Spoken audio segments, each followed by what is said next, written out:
Beckley's Tamarack Arts and Crafts Center was the scene Tuesday night for a public hearing hosted by the West Virginia Legislature's Joint Committee on Redistricting. The state constitution requires the legislature to redraw congressional and legislative boundary lines every 10 years, using U.S. Census data to reflect any population changes. Due to West Virginia's declining population, the state is losing another seat in Congress and will be reduced from 3 congressional districts to 2. West Virginia will also move from 67 delegate districts to 100 single-member districts in the state legislature. Morgan County Republican Charles Trump is chairman of the Senate's Redistricting Committee.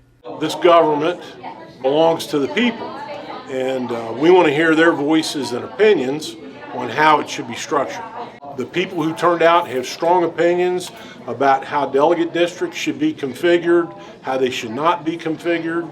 Among those gathering public input at Tuesday night's hearing was Delegate Kayla Kessinger, who represents Fayette and parts of Clay, Kanawha, Nicholas, and Raleigh counties in the 32nd District.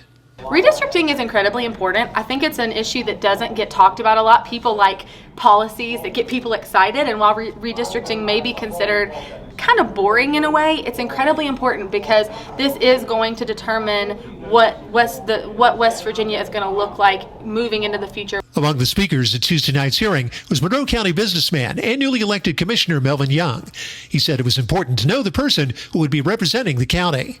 We have them in Monroe County. Don't get me wrong, they've done a great job, but it goes back to family.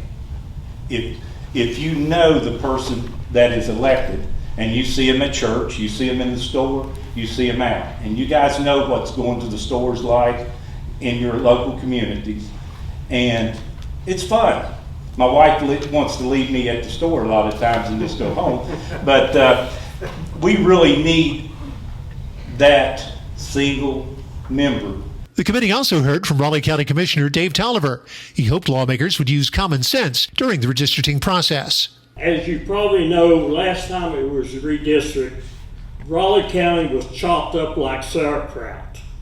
I mean, we have 11 or 12 delegates that represent all or part of Raleigh County, and that doesn't make a bit of sense.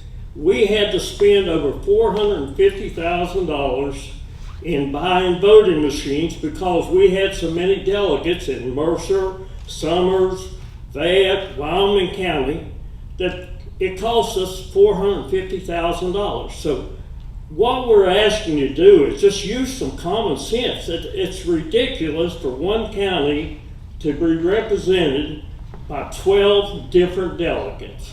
More public hearings are scheduled throughout the months of August and September. Senator Trump says it's important to gather public input from all residents of West Virginia. You know, whatever you think you know about an area of the state that's far away from you, you get surprised, and people tell you things that, you know, you didn't expect or know. Even if you can't make one of the public hearings, you can submit your ideas in redistricting to www.wvlegislature.gov/redistricting.cfm or email the committee at joint.redistricting@wvlegislature.gov.